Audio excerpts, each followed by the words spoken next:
Hello guys, welcome to your YouTube channel Aspire reviews. ఒకప్పుడు ఎలా ఉండేవాడు భయ్య, ఆయన సినిమాలు చూస్తుంటే అబ్బా ఇలా కదరా సినిమా ఉండాలి, ఇంకా కొన్ని సినిమాలు చూడాలనిపించేది. కానీ ఇప్పుడు ఆయన సినిమాలు చూస్తుంటే ఎందుకురా బాబు ఈయన ఇలా టార్చర్ చేసి చంపుతున్నాడు అని ఎలా అనిపిస్తుంది భయ్య. మీరు అనుకుంటున్నట్టు నేను మాట్లాడే సిద్ధార్థ్ గారి గురించి. ఒకప్పుడు సిద్ధార్థ్ గారి సినిమాలంటే ఆ ఓయి కావచ్చు, ఆ కొంచెం ఇష్టం కొంచెం కష్టం కావచ్చు, ఎంత బాగుండేటివి అంటే అలా అలా ఫీల్డ్లో వెళ్ళిపోయేవాళ్ళం అనమాట. ఇంకా బొమ్మరుల సినిమాలో అయితే అసలు పీక్ యాక్టింగ్ చేస్తారు ఆయన అయితే. అది కానీ నువ్వు వస్తానంటే నేను వద్దంటా అన్న సినిమా కానీ అసలు తోపు ఉండేటి. అసలు ఆయన చేసిన సినిమాలు ఒకప్పుడు హిట్ కాకపోయినా సరే ఆ సినిమాల్ని మనం ఎందుకో బాగా అడ్మైర్ చేసుకుంటాం, మనకు బాగా దగ్గరగా ఉంటాయి అప్పుడు ఆయన తీసిన సినిమాలు. ఇప్పుడు ఆయన తీసే సినిమాలు ఏందో పోయి అసలు చాలా అంటే చాలా దారుణంగా ఉంటాయి.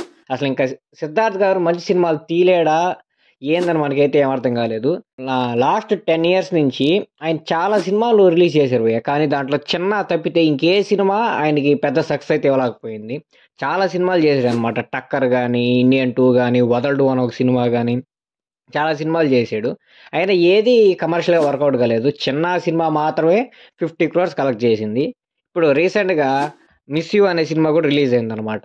ఆ సినిమా నేను చూశాను భయ్య. సినిమా అయితే ఓకే బాగానే ఉంది, కానీ కానీ ఆయన చేసిన స్టేట్మెంట్స్ వల్ల దానికి కలెక్షన్ రావట్లేదా, అసలు బేసిక్ కలెక్షన్ కూడా రావట్లేదు. ఆయన పుష్ప సినిమా మీద కామెంట్స్ చేశారు కదా, జేసీబీ కన్స్ట్రక్షన్ చేస్తున్నా కానీ మెంబర్స్ వచ్చి చూస్తారు అని కొన్ని కామెంట్స్ చేశారు అనమాట. జేసీబీ వచ్చకూడదు అనుకుంటున్నాను. నాకైతే ఆ కామెంట్స్ వల్ల తెలుగులో ఆ సినిమాని పెద్ద ఎవరు పట్టించుకోవట్లేదు అనిపిస్తుంది. అది కాకుండా అల్లు అర్జున్ గారి ఇష్యూ, ఇవన్నీ ఇష్యూస్ ఉండడం వల్ల ఆ సినిమా రిలీజ్ అయినట్టు సగం మందికి తెలియదు, పెద్ద ఇంపాక్ట్ క్రియేట్ చేయలేకపోయింది అనమాట. సిద్ధార్థ్ గారు ప్రమోషన్స్ అయితే బాగానే చేస్తున్నారు, కానీ నాకెందుకో సిద్ధార్థ్ గారు కొంచెం ఓవర్ కాన్ఫిడెంట్గా ఉన్నారనిపిస్తుంది. ఆ ఓవర్ కాన్ఫిడెన్స్ కానీ కొంచెం తగ్గించుకొని ఒక మంచి కంటెంట్ ఉన్న సినిమాతో కానీ వస్తే అది ఖచ్చితంగా హిట్ అవుద్ది. ఇప్పుడు సినిమాలో కంటెంట్ ఉండే అన్నీ ఉన్నాడు, ఒక కాన్ఫిడెన్స్ ఉంటే ఓకే భయ్య. కానీ ఆ సిద్ధార్థ్ గారు ప్రెస్ మీట్స్ నేను చాలా చూస్తాను ఆయన ప్రమోషన్ చేసేటప్పుడు కానీ అన్నీ, అది కొంచెం డిఫరెంట్గా ఉంటాయి భయ్య. అది ఎందుకో కానీ పెద్ద కనెక్ట్ అవ్వు. ఇంకా ఇండియన్ 2 సినిమాలో కూడా యాక్టింగ్ చేశారు. ఇండియన్ 2 సినిమాలో మనకు అది ఆ సినిమానే మొత్తానికి ట్రోల్ సినిమాగా వచ్చేసింది అనమాట. ఆ సినిమాలో సీన్స్ అన్ని ట్రోల్ చేయడానికి తప్ప ఇంకా దేనికి అయితే పనికి రావట్లేదు. శంకర్ గారు అలా అయిపోయింది. Okay, coming to the point. నేను ఇప్పుడు సిద్ధార్థ్ గారి గురించి మాట్లాడతాం. శంకర్ గారి గురించి ఇంకో వీడియోలో మాట్లాడుకుందాం క్లియర్గా. 2021లో శర్వానంద్ గారితో మహాసముద్రం అనే సినిమా తీశారు.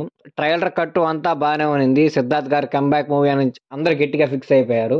అండ్ ఆ ప్రమోషన్ చేసేటప్పుడు కూడా అప్పుడు ఇప్పుడు ఎప్పుడు సాంగ్ పాడటం వల్ల మంచి బజ్ వచ్చింది మూవీకి. అప్పుడో ఎప్పుడో ఎప్పుడో కలగన్నానే చలి, అక్కడో ఇక్కడో ఎక్కడో మనసిచ్చానే మరి, కలవో అలవో వలవో.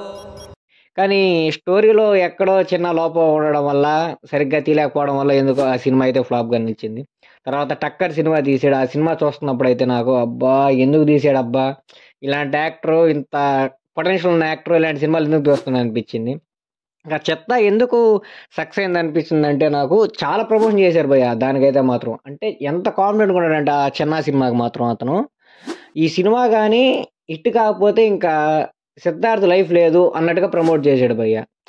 చాలా స్టేట్మెంట్స్ కూడా ఇచ్చాడు అనమాట. సిద్ధార్థ్ ఇంతకన్నా బాగా యాక్ట్ చేయలేడు అన్న స్టేట్మెంట్స్ కూడా ప్రమోషన్ చేసేటప్పుడు ఇచ్చాడనమాట.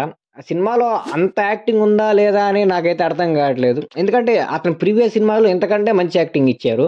కాకపోతే ఎమోషనల్గా అయితే ఈ సినిమా చాలా బాగా వర్కౌట్ అయింది. కాబట్టి ఈ సినిమా ఆ సినిమా లైఫ్ టైంలో 50 crores అయితే కలెక్ట్ చేసింది భయ్య. ఇదొక గొప్ప అచీవ్మెంట్ సిద్ధార్థ్ గారికి. ఆ సినిమా తప్పితే ఇంకేమీ పెద్దగా లేవు భయ్య, అదొక్కటే. సిద్ధార్థ్ గారికి చిన్న సినిమా ముందు లాస్ట్ ఎప్పుడో తెలుసా భయ్య మీకు? జిగర్తాండ. అదే మన తెలుగులో రీమేక్ చేశారు కదా వాల్మీకి అని. వాల్మీకి టైటిల్ పెట్టి మళ్ళీ టైటిల్ మార్చారు కదా, గద్దలకొండ గణేష్గా మన వరుణ్ తేజ్ గారు చేశారు. అది భయ్య లాస్ట్ హిట్ ఆయనకి. దాని తర్వాత వచ్చిన సినిమాలన్నీ ఫ్లాప్ అంటే ఫ్లాప్లు. తమిళ్లో చాలా తీశారు భయ్య, తెలుగులో అయితే కొన్ని రిలీజ్ అయ్యాయి. ఆ వదల్డు అని, ఆ టక్కర్ అని, ఆ చిత్త అని కొన్ని రిలీజ్ అయ్యాయి. కానీ తమిళ్లో మాత్రం అరౌండ్ ఒక 10 films తీశాడు భయ్య, ఏది అయితే సక్సెస్ కాలేదు. సిద్ధార్థ్ గారి గ్రాఫ్ ఇలా పడిపోవడానికి మెయిన్ రీజను నాకెందుకు అతని ఓవర్ కాన్ఫిడెన్స్ అనే అనిపిస్తుంది భయ్య. ఒక మనిషికి టాలెంట్ ఉన్నప్పుడు ఆ టాలెంట్ని మనం కరెక్ట్గా యూజ్ చేసుకోవాలి. ఇప్పుడు మనం తమిళ ఇండస్ట్రీలో సింబు గారిని కూడా చూసామంటే, సింబు గారికి చాలా అసలు ఎంత అందగాడంటే, ఒకప్పుడు తమిళ ఇండస్ట్రీలో ఆయన యాక్ట్ చేయాలని చెప్పి లైన్లో ఉండేవాళ్ళు అనమాట హీరోయిన్స్. అంత గొప్ప అందగాడు. కానీ అతను ఒక ఓన్ ఫంక్షన్స్ వల్ల మొత్తం కెరీర్ మొత్తం స్పాయిల్ అయిపోయింది. అలాగే సేమ్ సిద్ధార్థ్ గారి కెరీర్లో కూడా జరిగింది భయ్య. సిద్ధార్థ్ గారి యొక్క యోన్ ఫంక్షన్స్ వల్ల మొత్తం కెరీర్ అయితే స్పాయిల్ అనేది నాకు అనిపిస్తుంది. ఇంకా నెక్స్ట్ వచ్చే ఫర్దర్ ఫిలిమ్స్లో కూడా కంటెంట్ ఉంటుందని అయితే నాకు అనిపించలేదు భయ్య. నేను ఎందుకు ఇలా అనాల్సి వస్తుందంటే, ఇప్పుడు మనం ఆ మిస్ యూ అనే సినిమా చూశాను సిద్ధార్థ్ గారిది. దాంట్లో నాకు సిద్ధార్థ్ గారు ఎందుకో యాక్టింగ్ కొంచెం ఫ్రీగా చేయలేదేమో అనిపించింది భయ్య. సిద్ధార్థ్ గారి యాక్టింగ్ ఎలా ఉంటుందంటే ఓల్డ్ మూవీస్లో చాలా ఫ్రీగా ఉంటుంది భయ్య. ఈ ఒక డైలాగ్ డెలివరీ కానీ, ఒక యాక్టింగ్ చేసేటప్పుడు కానీ ఎంత ఫ్రీగా డెలివరీ చేస్తాడంటే చాలా అంటే చాలా ఫ్రీగా ఉంటుంది. నాకు ఈ సినిమాలో అవన్నీ మిస్ అయినట్టు అనిపించింది. ఇక ఫర్దర్గా వచ్చే సినిమాలని ఇవన్నీ కంబ్యాక్ చేసి కానీ సిద్ధార్థ్ గారు మళ్ళీ రాగొలితే ఇండస్ట్రీలో సక్సెస్ అవ్వగలడు భయ్య. ఏం చేయకుండా అదే కాన్ఫిడెన్స్తో నా సినిమా ఆడుతుంది, నా సినిమా చూస్తారు, తెలుగు ప్రేక్షకులు ఆదరిస్తారు అంటే, తెలుగు ప్రేక్షకులు ఎప్పుడు ఆదరిస్తారు? సినిమాలో కంటెంట్ ఉండి మంచిగా ప్రమోషన్స్ అయ్యి, ప్రమోషన్స్ కూడా చేయకపోయినా పర్లేదు భయ్య, సినిమాలో కంటెంట్ ఉంటే చాలు. మీరు గూఢచారి సినిమా చూసినట్టయితే అసలు ప్రమోషన్స్ ఏముండవు ఆ సినిమాకి. సినిమా రిలీజ్ అయింది, గప్చుప్గా కొట్టేసింది అనమాట. అది కానీ డీజే తిల్లు కానీ సినిమాలో కంటెంట్ ఉంటే నీకు ఏం అవసరం లేదు భయ్య. కాబట్టి సిద్ధార్థ్ గారు ఇంక నుంచి అయినా సరే ఆ కాన్ఫిడెన్స్ తగ్గించుకొని మంచి స్క్రిప్ట్ సెలెక్ట్ చేసుకొని ప్రయోగాలు చేయకుండా మంచి ఒక ఫీల్ గుడ్ లేకపోతే కమర్షియల్ మూవీస్తో మన ముందుకు వచ్చి ఇంకా మళ్ళీ ఎంటర్టైన్ చేయాలని ఆశిద్దాం.